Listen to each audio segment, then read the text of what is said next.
Hello student, welcome है आपका Uttarakhand GK की इस तीसरी क्लास में।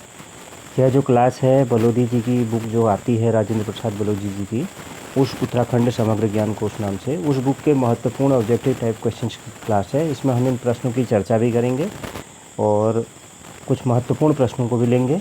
आगामी आने वाले ग्रुप सी एग्ज़ाम के लिए सभी क्लासें काफ़ी महत्वपूर्ण होंगी। आपका स्कोर क्या रहा कमेंट बॉक्स में ज़रूर बताइएगा। ज़्यादा प्रश्नों को नहीं लेंगे आज की क्लास में, क्योंकि क्लासें काफ़ी बड़ी हो जाती हैं, तो ज़्यादा प्रश्न नहीं लेंगे। मुश्किल से 10 या 15 क्वेश्चन इसमें हम ज़्यादा से ज़्यादा लेंगे, ताकि क्लास ज़्यादा लंबी ना हो। क्लासें काफ़ी लंबी हो जा रही थी इसकी, तो ज़्यादा प्रश्नों को नहीं लेंगे। तो चलिए शुरू करते हैं आज की क्लास को। तो हमारा पहला इसमें क्वेश्चन है, ये क्वेश्चन नंबर 59 है। इसके पहले के क्वेश्चन अगर आपने नहीं देखे हैं तो आप प्लेलिस्ट बनी हुई है उत्तराखंड डॉक्टर राजेंद्र प्रसाद बलोदी जी, इस तरह से प्लेलिस्ट बनी हुई है, उस पर जाके आप उन सभी क्लासों को देख लीजिएगा। तो क्वेश्चन नंबर 59 से शुरू करते हैं। खलिया बुग्याल कहाँ स्थित है? तो खलिया बुग्याल कहाँ पर स्थित है? काफ़ी महत्वपूर्ण प्रश्न है। तो खलिया बुग्याल कहाँ पर स्थित है दिए गए 4 ऑप्शंस में से? तो इस प्रश्न का राइट आंसर क्या हो जाएगा? यह कहाँ पर स्थित है? यह ऑप्शन सी पिथौरागढ़ जनपद में स्थित है। क्या? खलिया बुग्याल कहाँ पर स्थित है? पिथौरागढ़ जनपद में। पिथौरागढ़ जनपद के कुछ अन्य महत्वपूर्ण बुग्याल और हैं, जैसे एक है लड़ी पांगती और इसके अलावा रहाली, जिम्बाबू। ध्यान रखिएगा कौन कौन से हैं। लड़ी पांगती, रहाली, जिम्बाबू, दर्तीधार, बागपानी तथा छितलाकोट। यह कुछ अन्य पिथौरागढ़ के उल्लेखनीय बुग्याल हैं, उनको भी ध्यान रखिएगा। बाकी चमोली, उत्तरकाशी, रुद्रप्रयाग के बुग्यालों की हमने कल चर्चा करी थी कल के क्लास में। अगला प्रश्न है खगिया सुम्मा क्या है? तो खगिया सुम्मा क्या है? यह जो खगिया सुम्मा है यह क्या है? तो इस प्रश्न का राइट आंसर क्या हो जाएगा? खगिया सुम्मा क्या है? ऑप्शन सी एक दर्रा है, मतलब गिरिद्वार भी जिसको कहते हैं, यह एक दर्रा है।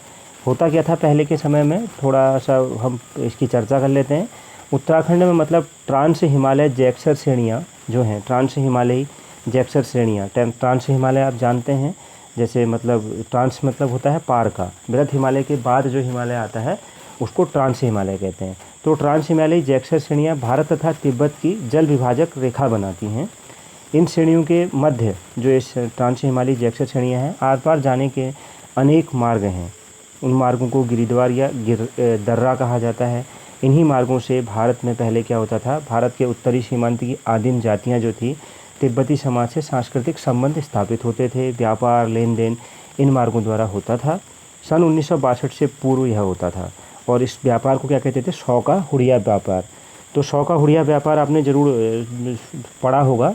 उसी का मतलब आगे हम आगे की क्लासों में उसका भी वर्णन करेंगे, ज़्यादा प्रश्नों को वहाँ से लेंगे। तो यह गिरिद्वार जो है, मतलब यह जो दर्रे हैं, यह उसी के शाख से हैं। तो यह खगिया सुम्मा क्या है? यह एक दर्रा है, और यह कहाँ पर स्थित है? यह पिथौरागढ़ जनपद में स्थित है। ध्यान रखिएगा, खगिया सुम्मा दर्रा कहाँ पर स्थित है? पिथौरागढ़ जनपद में स्थित है। तो ऑप्शन सी राइट आंसर हो जाएगा। अब हमें यहाँ पर कुछ सही मिलान करना है। क्वेश्चन नंबर 61 है। सूची 1 को सूची 2 से हमें मिलान करना है, और यहाँ पर एक तरफ दे रखी है भूमि, किस किस तरह की भूमियाँ हैं यह हमें दे रखी हैं जैसे, और दूसरी तरफ कौन सी क्या होती है, यह भूमि हमने मिलानी है। तो इनकी हम चर्चा भी करेंगे। तो इस प्रश्न को थोड़ा देखते हैं। क्वेश्चन नंबर 61 है। तो यह है क्वेश्चन, धरिया भूमि, बिचलिया भूमि, बुढ़िया भूमि, दूसरी साइड ऑप्शंस हैं। तो धरिया भूमि कौन सी होती है, इसको मिलाते हैं। तो धरिया भूमि कौन सी होती है? अधिवासियों के निकट। बिचलिया भूमि, अब बिचलिया भूमि कौन सी होती है इसमें? यह होती है यहाँ पर बी ऑप्शन का हो जाएगा 1। और बुढ़िया भूमि क्या होती है? वनों से सटी हुई। तो होता क्या है, उर्वरता एवं उपयोगिता के आधार पर, मतलब यह वर्गीकरण है भूमि का। यह जो इस तरह का वर्गीकरण है, यह कौन सा वर्गीकरण कहलाता है? उर्वरता एवं उपयोगिता के आधार पर। तो पर्वतीय क्षेत्रों में, मतलब जो ग्रामीण अधिवासों से उसकी दूरी के व्युत्क्रमानुपाती पाई जाती है। मतलब कहने का मतलब यह है, जो पर्वतीय क्षेत्रों में भूमि की उपयोगिता ग्रामीण अधिवासों से उसकी दूरी के व्युत्क्रमानुपाती पाई जाती है। जैसे हमारा माना ये किसी का घर है, इस तरह से समझ सकते हैं। जितनी दूरी बढ़ती जाएगी, माना यहाँ तक उसका खेत है, यहाँ तक उसका पूरा खेत है, तो उस व्यक्ति का जो यहाँ रहता है, तो जितनी दूरी इस खेत की बढ़ती जाएगी, उतना क्या हो जाएगी, उसकी उर्वरता कम होती जाएगी। एक तरह से व्युत्क्रमानुपाती, दूरी व्युत्क्रमानुपाती हो जाएगी उसके। यह उपयोगिता उर्वरता पर निर्भर करती है, मतलब उपयोगिता कम होती जाएगी उतनी उस भूमि की जितनी। तो इसी में जो बुढ़िया भूमि है वो कौन सी वाली होगी, ये भूमि होगी, ये वाली भूमि होगी बुढ़िया भूमि, जो सबसे दूर है, जंगल। इसके बाद यहाँ पर क्या आ जाएंगे, अपना जंगल, इस तरह के क्षेत्र यहाँ आ जाएंगे। तो ये भूमि क्या कहलाएगी, बुढ़िया भूमि, ये वाली कहलाएगी बुढ़िया भूमि। यहाँ जंगल शुरू हो जाएंगे इस क्षेत्र में, इधर जंगल आ जाएंगे, तो यह बुढ़िया भूमि।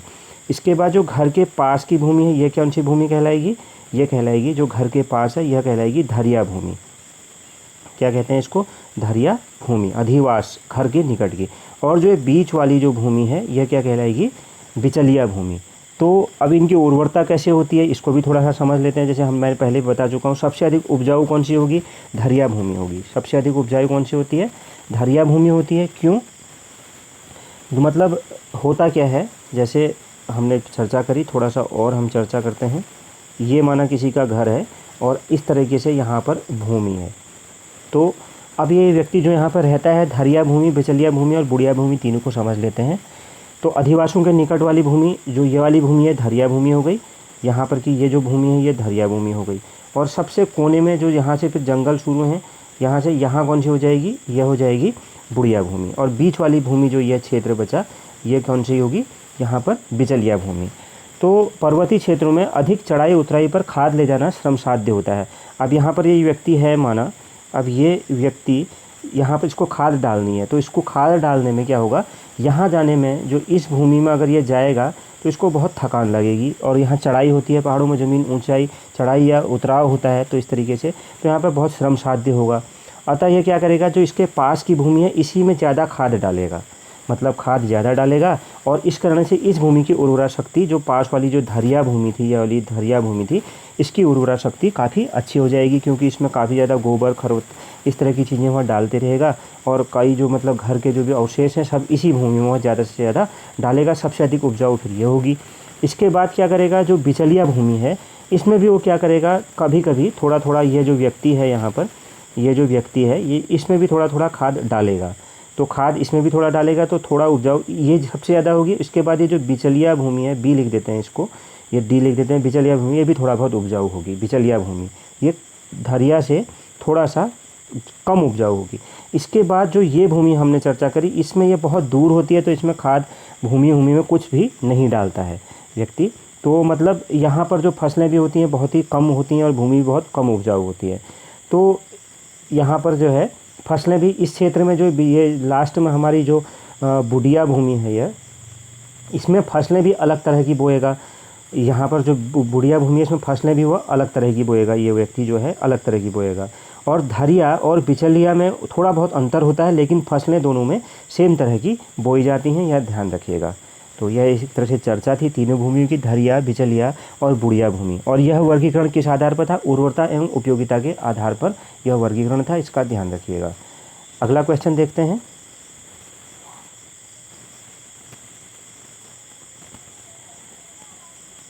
अगला क्वेश्चन है क्वेश्चन नंबर 62, किस भूमि में गहत और तौर जैसी खाद्यान्न ही उत्पन्न हो पाते हैं। किस भूमि में गहत और तौर जैसे खाद्यान्न ही उत्पन्न हो पाते हैं। मतलब दाल टाइप की, गहत एक दाल होती है, मतलब आपने भी सुना होगा, गहत की जो दाल होती है, उस तरह की दालें इस तरह की जो बो दी जाती हैं, छोड़ दी जाती हैं, यह किस भूमि में उत्पन्न हो पाती हैं, वहाँ और कुछ उत्पन्न नहीं हो पाता। जैसा तो इस बड़े आसानी से आप इस प्रश्न का उत्तर दे पाएंगे, क्योंकि यह कौन सी भूमि में होगा, यह बुढ़िया भूमि में होगा। कौन सा, बुढ़िया भूमि में। मतलब हमने भूमि का डिवाइड किया था इस तरीके से, यह भूमि जो घर के पास थी इसमें ज़्यादा खादें पड़ती थी, इस भूमि में थोड़ा, इसमें थोड़ा कम खादें पड़ी, लेकिन इन दोनों में फसलें समान तरह की फिर भी बोई जाती थी, क्योंकि हल्का जुल्का व्यक्ति खाद। अब जो लास्ट वाला जो ये बचा बुढ़िया भूमि, तो यहाँ पर कौन सी फसलें बोई जाती हैं, यहाँ पर खाद आदमी डाल नहीं पाता, और डाल नहीं पाता है, तो यहाँ पर फसलें बहुत ही कम होती हैं। जंगलों से सटी हुई भूमि होती हैं, इसके बाद फिर जंगल शुरू हो जाते हैं, तो यहाँ पर कौन सी गहत और तौर जैसी फसलें ही यहाँ पर उगाते हैं, अन्य फसलों को नहीं उगाया जाता। तो कौन सा राइट आंसर हो जाएगा, ऑप्शन सी, बुढ़िया भूमि। अगला प्रश्न देखते हैं। आपको थोड़ा सा ये वर्ड छोटे दिखेंगे, देखिए ये बहुत पुराने हैं, यह जो प्रश्न हैं अभी इनमें कुछ भी नहीं कर सकते, हैंड राइटिंग है, लिखे हुए हैं। अगर ये टाइपिंग वाले होते तो अलग था। तो और टाइपिंग करना बहुत मुश्किल भी होता है, और हमें वो आता भी नहीं है कि मतलब टाइपिंग किस तरीके से करते हैं इसकी।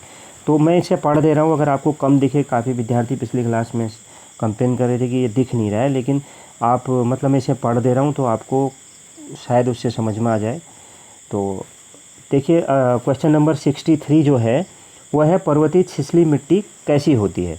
तो पर्वतीय छिछली जो मिट्टी होती है वो कैसी होती है, तो यहाँ पर कुछ ऑप्शंस दिए हुए हैं। तो पर्वतीय छिछली मिट्टी कैसी होती है, ऑप्शन ए इसका राइट आंसर हो जाएगा, शुष्क एवं कंकड़ पत्थर युक्त होती है। पर्वतीय छिछली मिट्टी कैसी होती है, शुष्क एवं कंकड़ पत्थर युक्त होती है। देखिए हमने मिट्टी का वर्गीकरण पढ़े थे, तो इसके पहले वाला जो प्रश्न था वह किससे संबंधित था, मिट्टी का उर्वरता एवं उपयोगिता के आधार पर वर्गीकरण। अब हम जो प्रश्न देख रहे हैं यह किस श्रेणी के अंतर्गत का प्रश्न है, मिट्टी के आधार पर वर्गीकरण। पहले वाला कैसा वर्गीकरण था, उर्वरता एवं उपयोगिता के आधार पर वर्गीकरण, और यह जो वर्गीकरण हम चर्चा करेंगे मिट्टी के आधार पर वर्गीकरण। तो पर्वतीय छिछली मिट्टी कैसी होती है, शुष्क एवं कंकड़ पत्थर युक्त मिट्टी होती है। तो इसकी थोड़ा हम चर्चा कर लेते हैं। जो यह पर्वतीय शुष्क एवं कंकड़ पत्थर युक्त मिट्टी है, यह क्या होता है, मतलब जो उच्चस्थ हिमानी हिमघर्षण, मतलब आपस में जब हिमानियाँ टकराती हैं तो हिमघर्षण क्षेत्रों में पाई जाती है। यहाँ वनस्पति इस क्षेत्र में जहाँ शुष्क एवं कंकड़ पत्थर युक्त मिट्टी होती है, यहाँ वनस्पतियाँ मतलब नगण्य होती हैं ज़्यादातर, और एक तरह से नग्न चट्टानें यहाँ पाई जाती हैं, और मिट्टी भी यहाँ अपरिपक्व अवस्था में पाई जाती है।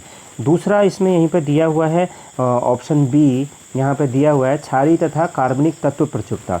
तो अगर हम मिट्टी के प्रकार पर आधारित वर्गीकरण कर रहे हैं तो यह क्षारीय तथा कार्बनिक तत्व प्रचुरता किस में होती है, किस मिट्टी में होती है क्षारीय तथा यह वाले तत्व की प्रचुरता, तो एल्पाइन चारागाह मिट्टी जो होती है उसमें, एल्पाइन चारागाह मिट्टी जो होती है उसमें क्या होती है, उस मिट्टी में क्षारीय तथा कार्बनिक तत्व प्रचुरता पाई जाती है। और यह एल्पाइन चारागाह मिट्टी की क्या विशेषता होती है, क्षारीय तथा कार्बनिक तत्व प्रचुरता। आप जानते ही हैं कि एल्पाइन किसे कहा जाता है, या चारागाह को पास्चर्स भी कहते हैं, तो जिन्हें मतलब यह बुग्याल, जहाँ बुग्याल होते हैं उस क्षेत्र में यह मिट्टी पाई जाती है। यह शुष्क एवं कम उपजाऊ होती है, इसमें क्षारीय कार्बनिक तत्व की प्रचुरता पाई जाती है। तो क्षारीय तथा कार्बनिक तत्व प्रचुरता किस मिट्टी में पाई जाती है, एल्पाइन चारागाह मिट्टी में पाई जाती है। अगला है बलुआ पत्थर स्लेट तथा अभ्रक युक्त। यह ऑप्शन सी को अगर हम देखें, ऑप्शन सी जो है जिसको देख सकते हैं, बलुआ पत्थर तथा स्लेट तथा अभ्रक युक्त, यह मिट्टी कहाँ पाई जाती है, बलुआ पत्थर स्लेट। यह मतलब यह कौन सी मिट्टी होती है, इस मिट्टी को कहते हैं कौन सा, भूरी लाल, भूरी ब्राउन, रेड लाल और येलो। तो यह भूरी लाल पीली मिट्टी इसको कहा जाता है। यह भूरी लाल पीली मिट्टी जो होती है ये बलुआ पत्थर स्लेट तथा अभ्रक युक्त मिट्टी होती है, और हिमालय की दक्षिणावर्त पर्वतमालाओं में यह पाई जाती है। और इसमें मतलब सर्वाधिक पाया जाने वाला वृक्ष जो बलुआ पत्थर तथा स्लेट अभ्रक युक्त भूरी लाल पीली मिट्टी होती है, इसमें सर्वाधिक पाया जाने वाला वृक्ष कौन सा होता है, चीड़ होता है, और अधिक ऊंचाई पर साल के वृक्ष भी इसमें मिलते हैं। यह मिट्टी अधिक उपजाऊ होने के साथ साथ अधिक जल संचय भी करती है, ये वाली मिट्टी बलुआ पत्थर स्लेट तथा अभ्रक युक्त वाली मिट्टी। और ह्यूमस की प्रधानता एक टॉपिक और छोटा सा है, देख लेते हैं। ह्यूमस की प्रधानता किस मिट्टी में पाई जाती है हमारे उत्तराखंड की, मतलब ह्यूमस की जिसमें प्रधानता होती है वह कौन सी होती है, तो काफ़ी ये भी मतलब अच्छा है। तो यह उप पर्वतीय जो मिट्टी होती है उसमें क्या होता है, ह्यूमस की प्रधानता पाई जाती है, उप पर्वतीय मिट्टी। तो कुल मिला के मिट्टी के प्रकार पर आधारित वर्गीकरण अगर हम करते हैं तो 6 प्रकार की मिट्टी उत्तराखंड में पाई जाती है। कौन कौन सी, पहली पर्वतीय छिछली मिट्टी जिसकी विशेषता ऑप्शन ए थी। दूसरी मिट्टी जो होती है वो होती है एल्पाइन चारागाह मिट्टी, उसकी विशेषता ऑप्शन बी थी। उसके बाद हम देखते हैं बलुआ पत्थर, उसके बाद जो तीसरी मिट्टी है भूरी लाल पीली मिट्टी, उसकी विशेषता यह है। और चौथी मिट्टी जो होती है वो कौन सी होती है, जो उप पर्वतीय मिट्टी। तो 4 हो गए, कौन कौन से, पर्वतीय छिछली मिट्टी, एल्पाइन चारागाह मिट्टी, उप पर्वतीय मिट्टी, भूरी लाल मिट्टी, पीली मिट्टी। अगला क्वेश्चन देखते हैं। अगला क्वेश्चन है हमारा,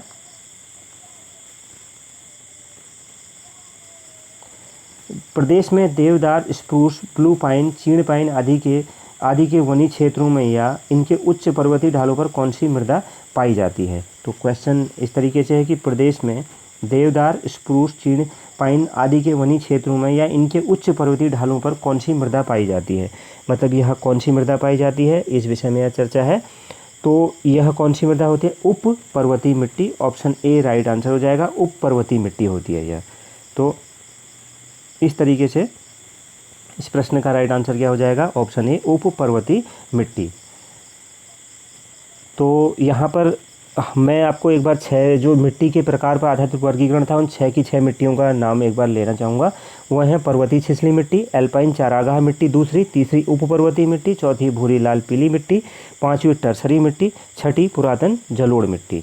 इसके अलावा भी कुछ मिट्टियाँ पाई जाती हैं, जैसे क्वेश्चन नंबर 65 है, नैनीताल जनपद के भीमताल में शिस्ट, सेल, क्वार्टजाइट आदि शैलों में बनी मिट्टी पाई जाती है। ये किस कल्प की है?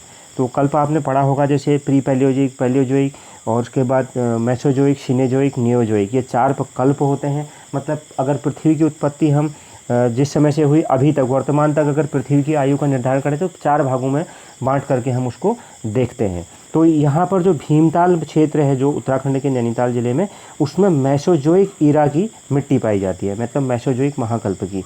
इसके अलावा ये जो है यह पैलियोजोइक ईरा है, सबसे पहला पैलियोजोइक ईरा, फिर मेसोजोइक, फिर सिनेजोइक, फिर नियोजोइक। तो नियोजोइक ईरा में प्लीस्टोसीन और इस तरह से आता है, होमोसीन, प्लेस्टोसीन, इस तरह से यह आते हैं और यहीं से मतलब मानव की उत्पत्ति के भी काफ़ी चीज़ें जुड़ती हैं। तो वो ज्योग्राफी का सब्जेक्ट है, अभी उसको नहीं चर्चा करेंगे। तो नैनीताल जनपद के भीमताल में शिस्ट, सेल, क्वार्ट्ज आदि शैलों से बनी मिट्टी पाई जाती है। किस काल की है? यह मेसोजोइक ईरा की मिट्टी है। अगला क्वेश्चन देखते हैं। अगला क्वेश्चन है क्वेश्चन नंबर 66, मध्य हिमालयी ढालों, मसूरी, चक्राता, नैनीताल आदि क्षेत्रों में कौन सी मिट्टी पाई जाती है? तो कौन सी मिट्टी पाई जाती है? तो पहले तो एक तथ्य यहाँ पर यह है कि मध्य हिमालयी ढालों, मसूरी, चक्राता, नैनीताल आदि, तो कुल मिला के मसूरी, चक्राता, नैनीताल कहाँ पाए जाते हैं? मध्य हिमालय के ढालों में। एक प्रश्न तो यहाँ पर यही कंप्लीट होता है। तो इसमें कौन सी मिट्टी पाई जाती है इन क्षेत्रों में? तो इसमें कौन सी मिट्टी पाई जाती है? ऑप्शन बी, चूने एवं डोलोमाइट चट्टानों वाली मिट्टी पाई जाती है इस क्षेत्र में। कौन सी मिट्टी पाई जाती है? चूने एवं डोलोमाइट चट्टानों वाली मिट्टी पाई जाती है। अगला क्वेश्चन देखते हैं। क्वेश्चन नंबर 67, सिंचाई सुविधा एवं राजस्व निर्धारण के आधार पर मिट्टी या भूमि को कितने भागों में बांटा जा सकता है? तो हमने 2 प्रकार मिट्टी के उसके देख लिए वर्गीकरण के हमारे क्षेत्र में। पहला उर्वरता एवं उपयोगिता के आधार पर था, दूसरा मिट्टी के उर्वरता एवं उपयोगिता के आधार पर 3 भागों में हमने इसको बांटा था। अब दूसरा हमने मिट्टी के प्रकार पर आधारित वर्गीकरण में 6 भागों में बांटा था। अब तीसरा है सिंचाई सुविधा एवं राजस्व निर्धारण पर आधारित वर्गीकरण। तो एक वर्गीकरण यह भी है। इसमें मिट्टी को कितने भागों में बांटा जाता है? तो इसमें ऑप्शन सी राइट हो जाएगा, 3 भागों में इसमें भी बांटा जाता है भूमि को, 3 भागों में। तो वह 3 भाग कौन कौन से होते हैं? वो होते हैं तलाऊ भूमि, उपराऊ भूमि और इजरान भूमि। कौन कौन सी? तलाऊ, उपराऊ और इजरान भूमि होती है। कौन कौन सी? तलाऊ, उपराऊ, इजरान। अब देखते हैं अगला क्वेश्चन को। क्वेश्चन नंबर 68 है,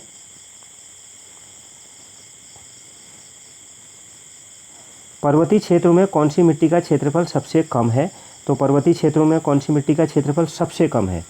तो कौन सा है? अगर हम सिंचाई सुविधा एवं राजस्व निर्धारण पर आधारित वर्गीकरण को अगर हम देखते हैं, उस आधार पर पर्वतीय क्षेत्रों में कौन सी भूमि का क्षेत्रफल सबसे कम है? तो ऑप्शन बी, तलाऊ भूमि का क्षेत्रफल सबसे कम है। तो यहाँ पर जो ये तीनों भूमियों के नाम आए हुए हैं, इनकी थोड़ा चर्चा करेंगे, जितनी एग्जाम के लिए ज़रूरी है। तो तलाऊ भूमि कौन सी होती है?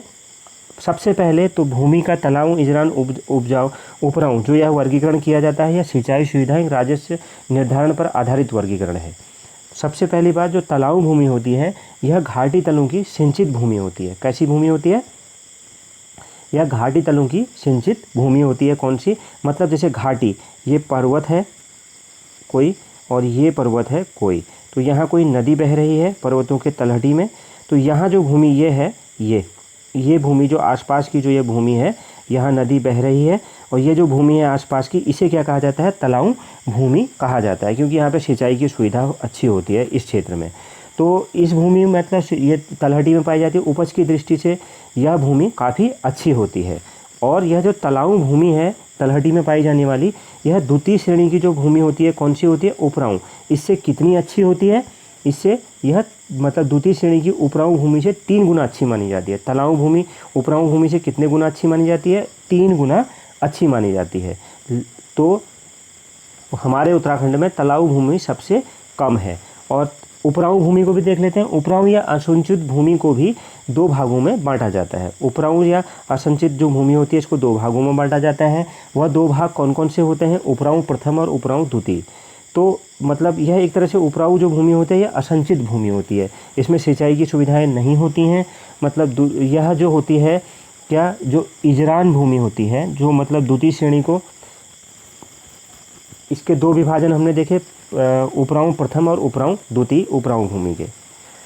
तो जो यह भूमि होती है यह इजरान भूमि से 2 गुनी उत्तम मानी जाती है। कितनी? 2 गुनी।